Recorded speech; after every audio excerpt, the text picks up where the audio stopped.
Quite, how do you fancy climbing 9 of the highest mountains in the UK in 5 days?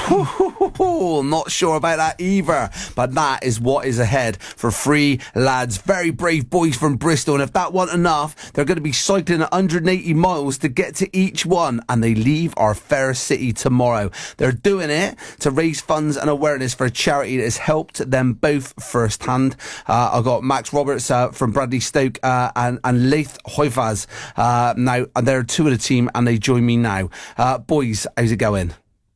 Oh, it's good to be here. All good. How are you? Yeah, well, I'm doing all right, mate. I'm doing all right, but what I'm not doing is cycling 180 miles to get to each big mountain and then climb up there. I walked up Pen y Fan the other day, which is only the 2nd highest peak in Wales, and that knocked the stuffing out of me. So I think what you've got is just incredible. These are daring challenges, Matt. Why are you doing it? Anyone who knows me is this is the 10th one I've done now. So you've climbed up these mountains 10 times? Not these ones, no. Just 10 challenges similar. I set a world first last year. I was the first person to climb the highest mountain in Ireland, Northern Ireland, Scotland, England, Wales, and cycle between them. That was nearly 1,000 miles of cycling. That was brutal. But you must be absolutely jacked, are you? No, believe it or not, I just live a normal life. Yeah. Just enjoy doing crazy things in between. Okay, fair enough. Fair enough. I mean, have you got to concentrate on what you're eating, what you're drinking, all that kind of stuff at the moment? Yeah, pretty much. I'm Laith. Sorry. Basically got to look after your carbs, your proteins, make sure you're hydrated properly, stretching for me, certainly, and just keeping mobile. It's as simple as that. Time on your feet, as we say. So what kind of, there can't be that much training that could get you prepared for something this daunting, right? I haven't trained for 3 weeks. You haven't trained for 3 weeks, but you're just going to get on a bike, get it out for the best, yeah, basically, yeah. My goodness. I did quite a lot of training earlier in the year, and I know Laith's been training a lot recently. To be honest, the admin to get this over the line and get us to the start point has been exponentially just rolling on. The new things popping up, people changing their mind on this and that, and it's accumulated. And I went up to Scotland to recce the entire route. We're actually starting in the North Sea. So you've done some research then. You're not just like a couple of really brave nutters who just went, we'll just see how we get on. Belt and braces. You've done it. No, we've got the route planned. Matt's been up there as he recce'd it, and as he said, we're going to be thrown out into the North Sea. You can take it from there. Yeah, so we're going to start in the North Sea, and we're going to end in the Atlantic Ocean on the west coast. So what do you mean chucked in? What's happening? What? Well, we're going to dive into the sea, swim around the corner into the main part. We've got some lovely companies that have sponsored us wetsuits in Cullen, where we start, and then we're going to jump on bikes, cycle to the Cairngorms, climb the 2nd, 3rd, 4th, 5th and 6th highest peak in the UK, jump down, jump back on the bikes, go to Fort William, climb the 4 Ben Nevis, which is the biggest, and then the other 3 4,000 feet peaks in the UK. So there's 9 of them in total. We're going to climb them all, and then we're going to jump on a bike and cycle out into the Atlantic Ocean. Boys, this is very impressive. I'm proud of you both. Tell us why you're doing it. Well, for me personally, I'm doing it for SANS charity, which look after bereaved parents that have either baby loss or some kind of child loss. Yeah. Personally, it's because I've had 2 child losses in the past, and it does affect you, and it's very traumatic. And we were very, very lucky. We had some great friends and family around us to support us. This is 20 years ago when we lost Sammy Christopher Hofayz. He was 23 weeks old. He was stillborn, and it was very traumatic. Of course. And then we had a miscarriage after that, and then Ruby came along a year later. And, I think, the power and all that spirit went into Ruby because she's an absolute fighter now. She grew up with talipes, which is clubfoot.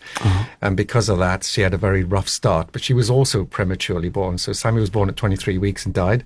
Then the miscarriage. And Ruby was born at 29 weeks. So she was 2 pounds. And she's now she's international world champion for kickboxing. Oh, wow. So from a very poor start, and one that we thought we were going to lose again after 2 losses. How old is she? She's just turned 18. Yeah. So she's now at... she living with you? No, she's at Brighton University. She's just literally gone down. I was going to say, if she was just like, you've got to finish your own work, and she says, no, I don't want to do it, you go, okay, fair enough. Yeah,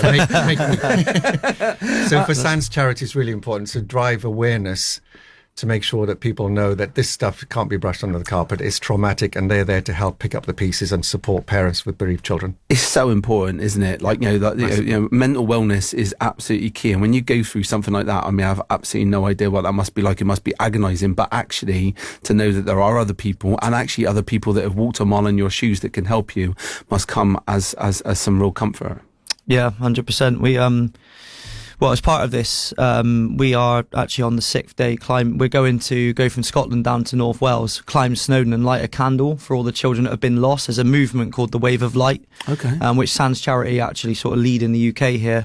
And the premise of it is that at 7 p.m. in every time zone across the world, they light a candle and put it out at 8. But then obviously when the time zone is shifted across at 7 p.m. in the next sort of time zone, as the 8 o'clock burns out the candle in one, the 7 o'clock appears at the next. There's a continuous wave of light across the world for 24 hours. So amazing. We are going to go up there, and anyone who does want to sort of join us up there will be able to, because everybody deserves to remember their fallen, their lost. But yeah, it's it also represents that there is hope again after. I mean, there are people out there that haven't had any answers. We got a friend called Rodri Kilcoyne, and he lost his boy Leo, and there was absolutely no answers as to why. Still, his Instagram is fight for answers, and he's still trying to figure out why he lost his child. So a lot of people are still out there in the darkness and haven't got any sort of answer as to why. But the only thing we can cling on to is hope that we're doing good things for the future and helping people that will inevitably go through this. So Matt and Laith, what would you advise then if there are people that are going through those dark times at the moment, they are recently bereaved, how do they go and find out more about Sans, and how do they find that community that helped you both? I would say just go to SAN's website and they get in touch, and they'll be all over you in terms of support. They are fantastic. I met the representative, Holly, at one of our last talks, and she was absolutely fantastic in terms of explaining what they do and how they do it. So they're full-on hands-on support with everything that you could possibly imagine. So having been through it twice, what she said completely echoed and resonated with me, because it's exactly what you need when you go through that. So just emotional support, being there, being an ear to listen to, picking up the pieces.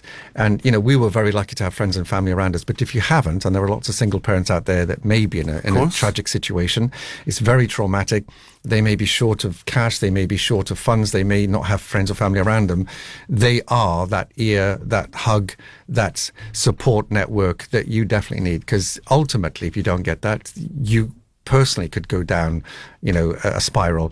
So they're there to support that, and they do a fabulous job. Fair play. Well, boys, I want to say thank you so much for giving it that platform, to give it that extra shine, and also for this massive undertaking, because I think you're absolutely crackers. But I wish you every success. And if anybody listening are moved by your words, and of course they will be, I want to chuck you a few quid and chuck Sans a few quid, how do we do it?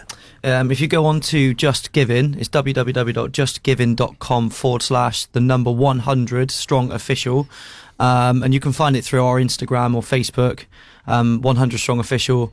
All the links are on there. We're very, very close. We're actually only a couple of £100 off of reaching 10 grand this morning. Nice. And our target's 20, so we're almost halfway there now, and we haven't even set foot in Scotland yet. So if anybody could sort of put a bit in towards that.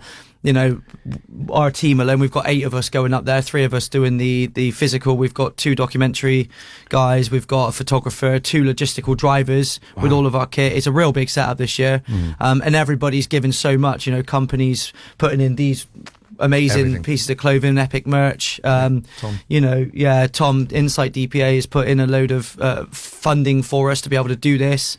So there's a lot of companies, and JLC have donated a lot of tech stuff for us. So there's so many people grouping together, but without actually achieving the targets that we've got, which is raising the awareness and the finances, Sans can't continue to do the great work. So anyone that can put anything into it, even if it's £10, right the way up to whatever you can afford, then obviously it will go towards potentially even helping save the lives of parents that don't know how to cope. Yeah. You guys are absolutely brilliant. You're leading from the front, and I'm sure there's going to be lots of people that are going to be donating that today. So thank you so much to Matt Roberts and Laith Hofayz, who are raising funds and awareness for the Incredible Sands charity. The time now is 8 minutes to